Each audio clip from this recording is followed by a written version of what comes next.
Greetings friends, Jawless Paul here.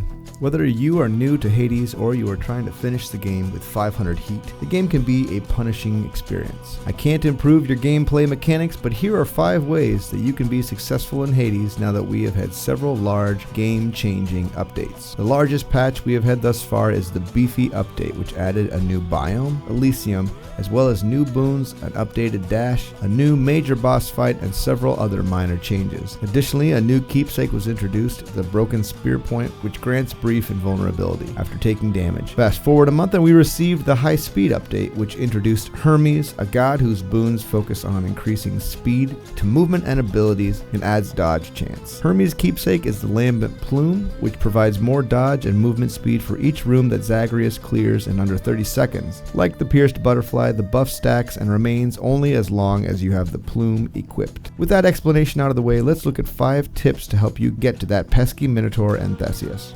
Number 1.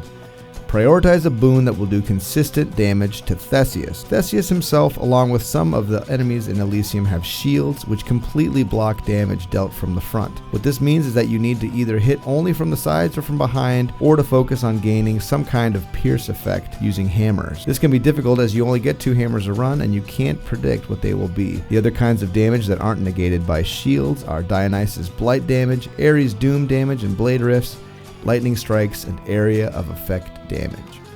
Number 2.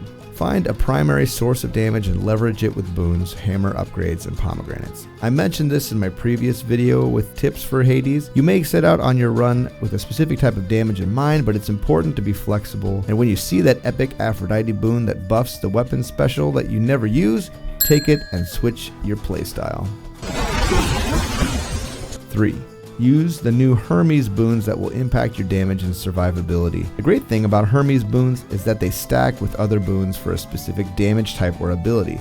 For instance, if you already have a boon that impacts your cast, the Hermes boon that increases cast speed will be applied in addition to the other boons. This can potentially be an enormous damage increase if used correctly. Dodge is a new stat added to the game as well in the high speed update, and it gives you a percentage chance to avoid damage completely. This is an amazing stat and can provide a huge amount of survivability. Currently, the only way to get dodge is through the Hermes boons and the lambent plume keepsake.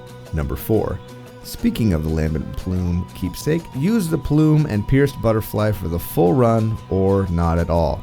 The stacking effects of these keepsakes can be incredibly strong, but the buff goes away if you choose another keepsake during the run. For this reason, it's best to equip the keepsake at the beginning when the rooms are fairly easy. The pierced butterfly requires you to take no damage in a room to receive the buff at the end, and the plume requires you to clear the room in under 30 seconds to receive the dodge buff. Both of these are very difficult to do in the later stages of the game.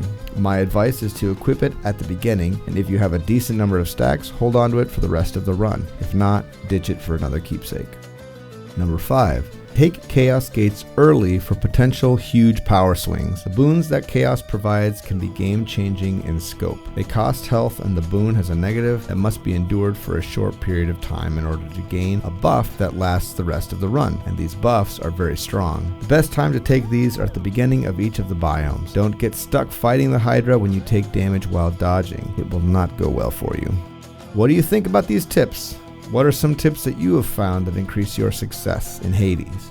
Leave your comments below, and if you are interested in more videos about Hades and other games, please consider subscribing and hitting the bell notification. I really appreciate it. Take it easy.